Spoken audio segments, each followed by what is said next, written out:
Dalam beberapa tahun terakhir, Turki aktif mempromosikan Remotely Piloted Aircraft atau RPA buatannya ke Indonesia, memanfaatkan peran Bayraktar RPA dalam perang Armenia-Azerbaijan pada tahun 2020 di wilayah sengketa Nagorno-Karabakh. Baykar Makina Sanayeveti Karet terus berkampanye agar Indonesia mengakuisisi Bayraktar TB2 sebagai senjata pilihan Indonesia. Sasaran kampanye pabrikan yang dipunyai oleh menantu Presiden Turki Recep Tayyip Erdogan ini adalah TNI Angkatan Udara yang sebelumnya telah mengoperasikan Male UAV asal Cina yaitu CH-4B yang digolongkan sebagai kelas 3 UAV. Terkesan kuat bahwa firma yang produknya juga dipakai dalam perang Ukraina melawan Rusia ini memiliki keyakinan besar bahwa Indonesia akan menjatuhkan pilihan pada RPA buatannya.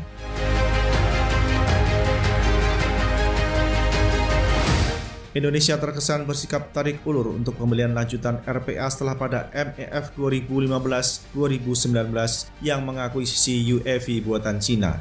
Dalam 2 tahun terakhir, terdapat kesan bahwa Jakarta tidak mau lagi membeli RPA buatan Cina yang maksimum take-off weight 1.330 kg dan melirik UAV dari Turki. Kesan tarik ulur nampaknya lebih karena pertimbangan bisnis daripada pertimbangan strategis, suatu hal yang tidak mengejutkan di Indonesia. Soal sengketa Laut Cina Selatan dan klaim Cina atas sebagian wilayah ZEE Indonesia di Laut Cina Selatan tidak menjadi pertimbangan dalam mengakuisisi senjata dari Cina.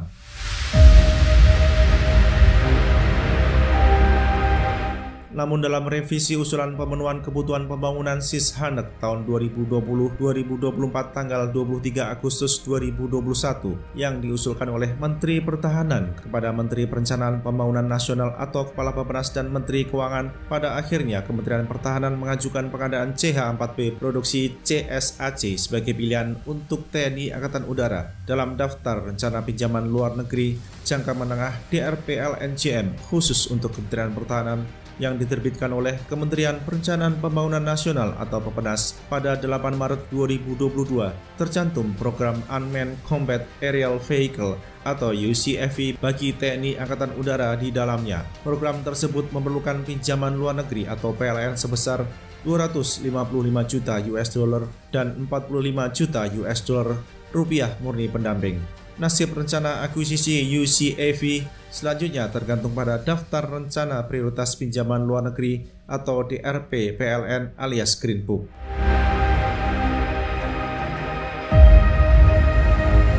Penerbitan DRP PLN khusus tahun 2022 untuk Kementerian Pertahanan pada 26 April 2022 oleh Kementerian Perencanaan Pembangunan Nasional atau Bappenas menjadi palu gudang kegagalan lobi Turki untuk menjual Bayraktar TB2 sebagai solusi bagi Indonesia. Setidaknya palu gudang kegagalan ini akan berlaku sementara karena masih ada peluang bagi firma milik menantu Presiden Erdogan itu untuk menembus pasar Indonesia dalam beberapa masa ke depan. Dalam DRP PLN khusus itu tercantum alokasi PLN senilai 250 juta US dollar untuk pengadaan lanjutan CH-4B. Sekarang rencana pembelian RPA buatan Cina tergantung pada penerbitan penetapan sumber pembiayaan atau PSP oleh Menteri Keuangan.